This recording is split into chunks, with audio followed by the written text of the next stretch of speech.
Trying to become a better leader, it can feel like you're lost in a maze with all the conflicting advice out there, right? So how do you find what actually works?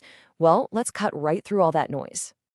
Okay, look at this number, 760 million. I mean, that's just a massive, mind-boggling figure.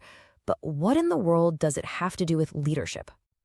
Well, that is the number of results you'll get if you type leadership into Google. And it just perfectly sums up the problem, doesn't it? It's this absolute mountain of information, theories, and models. Honestly, we're all just drowning in content. And it really makes you stop and think, right? With all this stuff out there, have we kind of lost the plot? Is the real secret to being a great leader buried somewhere under that giant mountain of complexity? This is what we can call the leadership labyrinth. For years, people have been searching for the next big thing, that one silver bullet model that's going to fix everything. But the funny thing is, this constant search for something new, it's actually what created the maze in the first place. It's buried the simple truth of leadership deeper than ever. But what if we've been looking at this all wrong? What if leadership isn't some complicated formula you have to memorize? What if, when you strip everything else away, it all comes down to just two simple, powerful, timeless rules? All right, let's dive into the first rule. And I'll tell you right now, this one can feel a little backwards, especially when you first step into a leadership role. Rule number one is, it's not about you. This is all about having an outward focus as a leader. So what does that really mean? It means our number one job as a leader is to take the spotlight off ourselves and shine it directly on our team. It's all about serving them, empowering them, making sure they have everything they need to succeed. Because here's the thing, your success just becomes a natural result of their success. Eleanor Roosevelt put it perfectly. A great leader inspires people to have confidence in themselves. Think about that for a second. A good leader might make people believe in them, but a truly great leader helps people believe in themselves. And that, right there, is the absolute heart of rule number one. Okay, so how do we actually do this?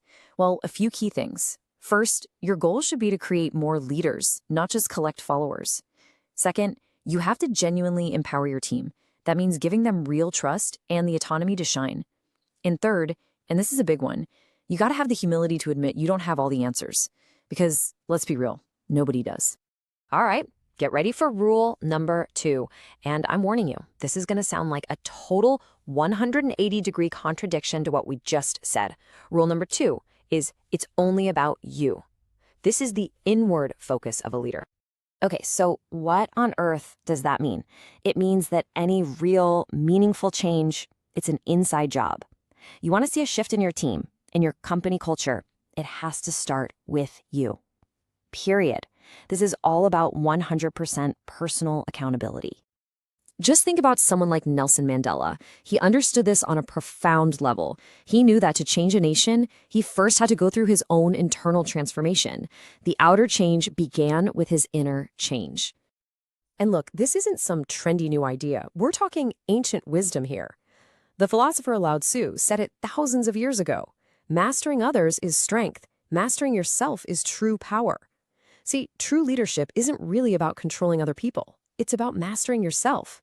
That's where real, lasting influence comes from. So here we are. We've got these two rules that seem to completely contradict each other. It's not about you, but also it's only about you. So what gives? How does that work?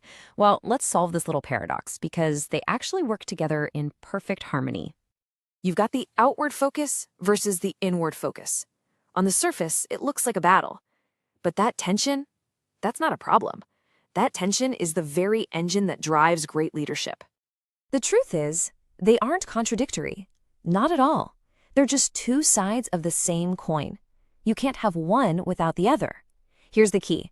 You have to work on the "it's only about you" part, so that you can be effective at the "it's not about you" part.